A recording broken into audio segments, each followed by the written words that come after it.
weakest move from Durant? Well, I'm viewing it as the weakest move I've ever seen from a superstar. Plain and simple. That's just how I look at it. It's not that he's leaving Oklahoma City. If you're not happy there and you want to move on and you want to grow as a player, there's nothing wrong with that. He's one of the top 3 players in the world. He's a quintessential superstar. He deserves all the credit in the world for the talent that he possesses. But the flip side is this.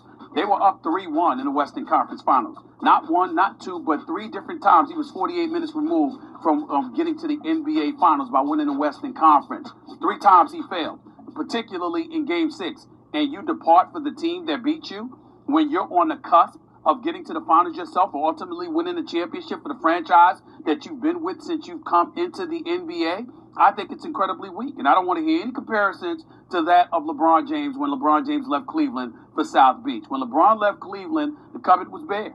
He was basically the only dude in Cleveland. It was LeBron James and a bunch of no-names. In the case of Kevin Durant, you have one of the top 5 players in the world as your teammate. You got Billy Donovan, who's proven to be an exceptional coach. You've got a coaching staff. You've got a first-class organization. You've got Enes Kanter, Steven Adams, and all of these boys. You are legitimately a championship contender. You are the difference. You are the superstar, and you depart for the team that beat you, that's the 2-time reigning defending Western Conference champions, who's won a championship in the last 2 years. You're jumping on a bandwagon as far as I'm concerned. That's just the way that I look at it.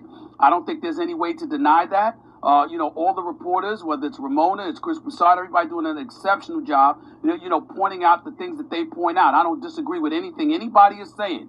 But in the end, what it comes down to is that Kevin Durant is one of the top 3 players in the world, and he ran away from the challenge that he faces in order to jump on the bandwagon of a team that's a little bit better, that's already rife with at least one superstar, a couple of guys that can really, really get it done.